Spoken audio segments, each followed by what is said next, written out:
మీ business ఏదైనా మీ ఊర్లో promotion చేయాలంటే అది సుమన్ టీవీతోనే సాధ్యం. ఇప్పుడే సంప్రదించండి. అందరికీ నమస్కారం.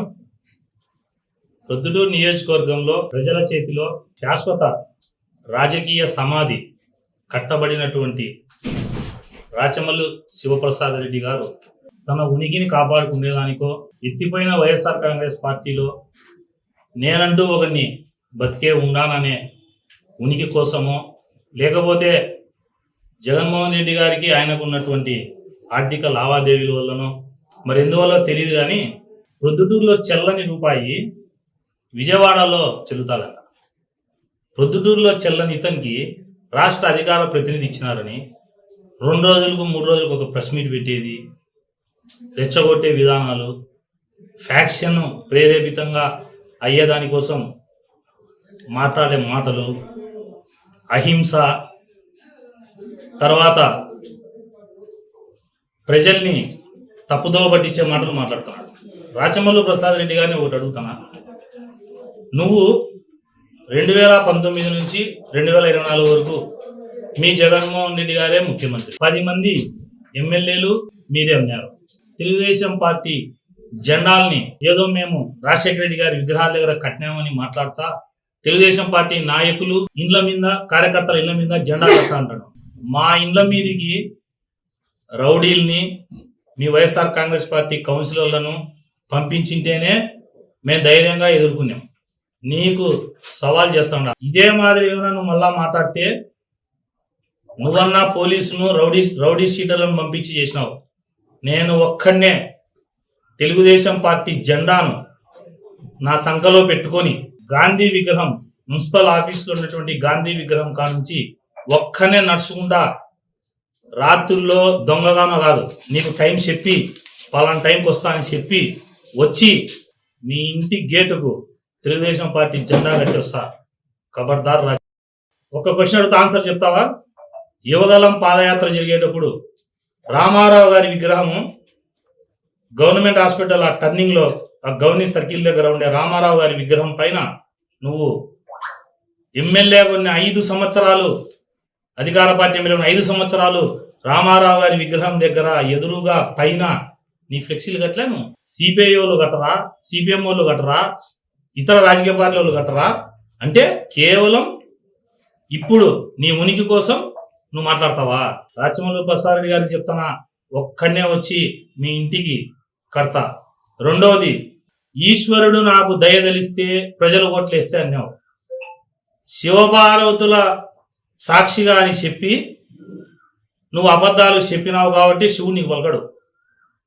శివపార్వతుల సాక్షిగానే అబద్ధాలు చెప్పినావు.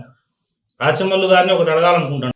సంవత్సరంలో 365 రోజుల్లో నీ పెళ్లి రోజైనా, నీ పుట్టినరోజైనా, లేదా పండగల రోజైనా, ఒక్కరోజు 365 రోజుల్లో గుండె మీద చేసుకొని ఈరోజు నేను అబద్ధం ఆడలే, అన్ని నిజం ఆడినా అనే ఒక్కరోజు చెప్తావా?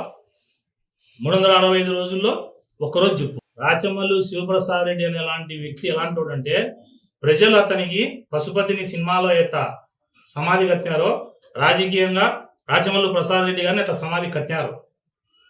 యువగలం పాదయాత్రలో ఇదే విజయకుమారాల సర్కిల్ కా నుంచి ప్రతి ఒక్క షాపు ముందర దౌర్జన్యంగా ఆ రోజును ఫ్లెక్సీలు కట్టినావు.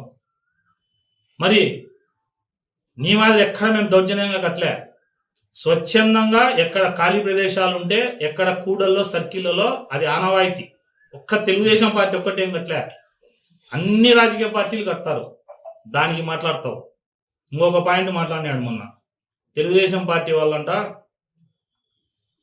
ఎక్కడైనా గ్రామాల్లో కానీ వార్డుల్లో కానీ అంట తిరిగితే ప్రజలు మీ మొహాన, నువ్వు చెప్పిన అబద్ధాలు 3 చెప్తా, ఎక్కువ చెప్తే కనుక ప్రస్తుతం సమయం లేదు. తెలుగుదేశం పార్టీ జెండా ప్రొద్దుటూరులో ఇట్లా చూపించావు, నా కంఠంలో ప్రాణం ఉండగా ఏర్నీనని. అంటే ఇప్పుడు ఏమైంది? మళ్ళా అప్పుడు ఏం చెప్పినావు? ఇదే నాకు లాస్ట్ ఎలక్షన్లు 2 మా వారసులో యువకులో పోటీ చేస్తారన్నావు. నీకేంటికి అల్లరంతా? రోజు ప్రశ్నలు అనిపించడం, ప్రశ్నకు పెరగడం, తెలుగుదేశం వాళ్ళ మీద ఆ వాక్కులు చవాకులు పెరగడం. సవాలు స్వీకరించు, నువ్వు టైం చెప్పు, డేట్ చెప్పు, నేను ఒక్కనే ఎవ్వరు పోలీసు వాళ్ళని పిలుచుకరాను. ఒక్కడి ఎవిడెన్స్ కోసం ఒక్కడిని పిలుచుకొస్తా, ఫోటో తీసేవాడు ఉండాలి కదా. మళ్ళా నువ్వు ప్రవీణ్ రాలే, ఎవడు వచ్చి కట్టిపోయినాడని నువ్వు మళ్ళీ అబద్ధాలకు తొలగిస్తావు. రాచమల్లు ప్రసాద్ రెడ్డి గతంలో చెప్పినా ఇప్పుడు చెప్తున్నా, నువ్వు నిజంగా శివాలయం సర్కిల్లో గొంతు కోసుకొని పడిపోయినా కూడా రక్తపు మడుగుల్లో నువ్వు గిలగిలా కొట్టుకుంటా అంటే దారిన పోయే పొద్దుటూరు ప్రజలు చూసి రాచమల్లు ప్రసాద్ రెడ్డి ఈ పొద్దు ఏందో కొత్త యాక్షన్కో కొత్త డ్రామాకో తెరలేపినాడు, రోజుసేపు ఉంటే గనక లేచి ఇంటికి పోతాడులే అనుకుంటారు. మొన్న ఒకటి మాట మాట్లాడతాడు, మేము జగన్మోహన్ రెడ్డి మేము అబద్ధాలు చెప్పాలా, నిజాయితీవంతుడు, అందుకే జగన్మోహన్ రెడ్డిని నమ్ముకొని మేము పోయినామని. నీ అటోళ్ళకి టికెట్ ఇచ్చి జగన్మోహన్ రెడ్డి సంకనాకి పోయినాడు. ఇంకా జగన్మోహన్ రెడ్డి అనే వ్యక్తికి నిజంగా తెలివింటే, జగన్మోహన్ రెడ్డి అనే వ్యక్తి నిజంగా రాజకీయ నాయకుడు అయితే అసలు నీలాంటోనికి అధికార ప్రతినిధి పదవి ఇవ్వడమే తప్పు. పదే పదే ఎలక్షన్లప్పుడు వర్క్ అట్ హోమ్ చేసి అతనికి టికెట్ ఇచ్చినారని అవహేళనగా మాట్లాడి లాస్ట్కు వర్క్ అట్ హోమ్ చేస్తావని చెప్పబడిన వ్యక్తి చేతులు ఓడిపోయినావంటే ఇంకా నీ పరిస్థితి ఎంతో పొద్దుటూరులో నువ్వు ఆలోచన చేసుకోవాలి. ఇప్పటికైనా రాచమల్లు ప్రసాద్ రెడ్డి తప్పులు ఎక్కడ చేసినాం, అహంకారంతో అహంభావంతో తలకు పొగురెక్కి నువ్వు చేసిన 4.5 సంవత్సరాలు నువ్వు చేసిన నరమేధానికి ప్రజలు చీకొట్టి నిన్ను, నీ రౌడీజాన్ని, నీ డబ్బును అన్ని ప్రజలు తిరస్కరించినారు. ఈ రోజుటికైనా మనిషిగా నువ్వు ఒక్కరోజు బెడ్రూమ్లో ప్రశాంతంగా కూర్చొని నేను ఏం తప్పు చేసినా లేదా నేను ఎందుకు ఓడిపోయినా ఆత్మ పరిశీలన చేసుకోకుండా అవాక్కులు చవాక్కులు పేరడం మానుకోవాలా. టైం చెప్తే జెండా కడతాం. రెండవది, నువ్వు అంటున్నావు కదా అధికారం వస్తే అని, ఉన్న రోజే నువ్వు కట్టకుండా కార్యకర్తలు నాయకులను, తెలుగుదేశం పార్టీ నాయకులను కార్యకర్తలను కాపాడినా.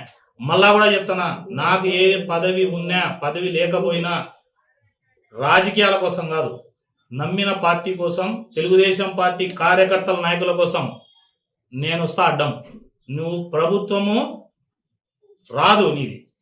ఒకవేళ నువ్వు అన్నట్టు వచ్చినా నువ్వు కడతా అంటే సవాల్ చేస్తాను. ఈరోజు రాసి పెట్టుకో, చిన్న కార్యకర్త, మా నాయకులు ఇంట్లో అవసరంలే, చిన్న కార్యకర్త గుడిసె మీద కూడా నువ్వు తెలుగుదేశం పార్టీ నాయకుడి గుడిసె మీద కూడా వైఎస్ఆర్ కాంగ్రెస్ పార్టీ జెండాను కట్టలేవు, కట్టనీయను. నేను ఉండగా తెలుగుదేశం పార్టీ నాయకులకు కార్యకర్తల జోలికి నీ ఆగడాలు ఎప్పుడు ప్రతిపక్షంలో రోజు ఎదుర్కొన్నా, ఇప్పుడు అధికారంలో ఉన్నాం, అయినా కూడా మేము ఏ రోజు నువ్వు మాకు చేసినట్టు చేయలే. ఈ రోజు ఎందుకు మాట్లాడాల్సి వస్తుందంటే, నువ్వు అదుపు లేకుండా మా ఇళ్ళ మీదకి వచ్చి జెండాలు కడతావా? నువ్వు కడతా అంటే చూసా ఊరుకుంటావు అనుకుంటున్నావా? నువ్వు ఒక్కనే వచ్చి కడతా, టైం ఎప్పుడో డేట్ ఎప్పుడో, నీకు దమ్ము ధైర్యం ఉంటే సవాల్ చేస్తానా, టైం డేట్ చెప్పాలని కోరుతాను.